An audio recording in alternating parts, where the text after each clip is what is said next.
everyone has the survey right now in front of them. Okay. What I loved about the survey was it felt so pedestrian. You know, it was a language that was familiar. That's us. We're pedestrian. I love it. And I thought it was genius. But because it adds more descriptive language that isn't as clinical. Yeah. Right? Yeah, you're right. It's not meant to be as much a clinical thing as to be helpful to somebody to look at different aspects or to use it in a counseling interview. And it's not a pass-fail exam.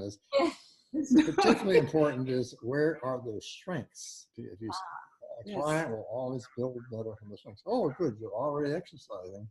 Great. Tell me more about it. What are you doing? How much time? What else is interesting to you on this list? You know?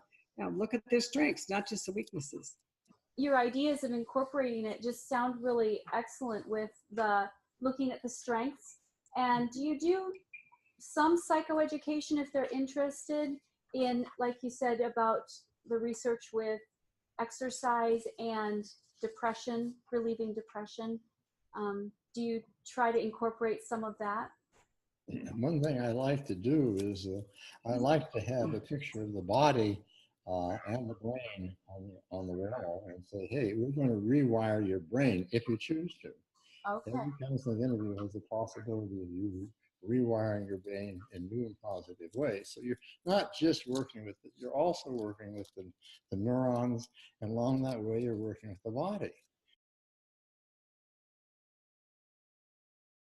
I don't know if anyone else had a chance to read your articles about cognitive decline, but that's more your current work. And how can we as counselors impact people about that information? Any person that's getting older has cognitive decline. That's normal. You lose your keys, you forget a name, and you say, oh my God, I've got Alzheimer's. That's normal behavior.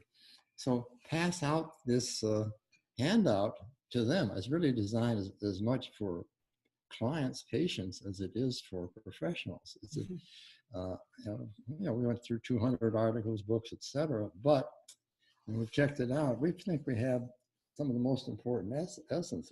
People have to know. False diagnosis is more common than we'd like to think.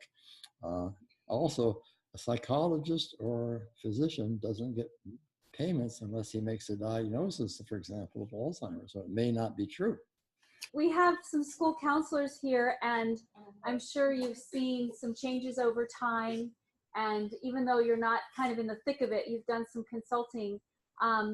What do you think has changed over time, and what do you see as being the most challenging current issues? Mary really knows it about. No. She knows at that level too. Because this is one of the top school counselors in the nation. Well, you know what? When you started out, I must say, I thought this was going to be an easy career. To be quite honest, I was going for a doctorate. I was going in organizational development.